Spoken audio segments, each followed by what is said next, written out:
So Deborah, congratulations on your first show at Spectrum. Thank you. So tell me something. You have not exhibited at an exhibition show in Miami before, is that correct? No, I love Miami. This has been an amazing experience.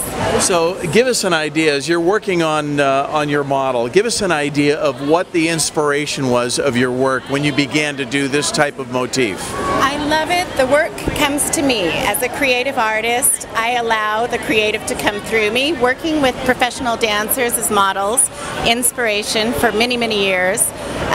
It just happened that I started painting my models and related to them in the way that I do as a sculptor and a painter, and being able to work with them at a higher level.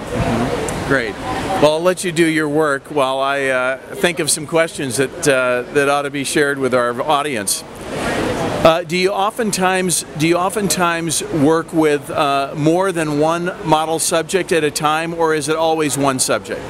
Normally I'll work with single models, or as many as 15 models at a time, just depending on what inspires me and what's available at the time.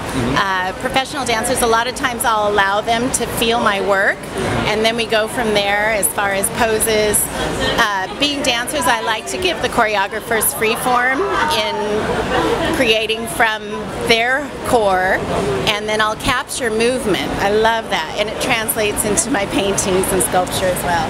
How do you choose a particular subject? I mean, in this particular case, you've brought your model out from California to Miami. How do you choose a particular subject for a particular project? I love to work with energy. That's what I do. I capture the human form through gesture, working with someone's energy through color. I can't even explain it. It's the gift of being an artist. So you've chosen sort of a green, blue, yellow palette. The colors that you've chosen in this particular model, are there favorite colors that you have that you like to work with? I think that the color comes to me. Again, when I'm working on paintings, I'll work on several paintings and sculptures at the same time, and maybe it relates throughout my entire work. That's great. And typically, how much time is involved in painting a subject from beginning to end? Oh, well, that's always up to the muses. I think that in any moment, sometimes we're under the gun and we'll rush it, but I just allow it to happen, and a painting is never finished, same as this, and I just develop every time.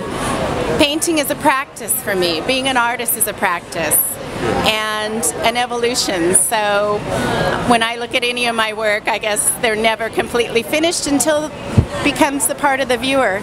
The viewer's experience. Well, we'll let Rob continue to film while you're doing your work.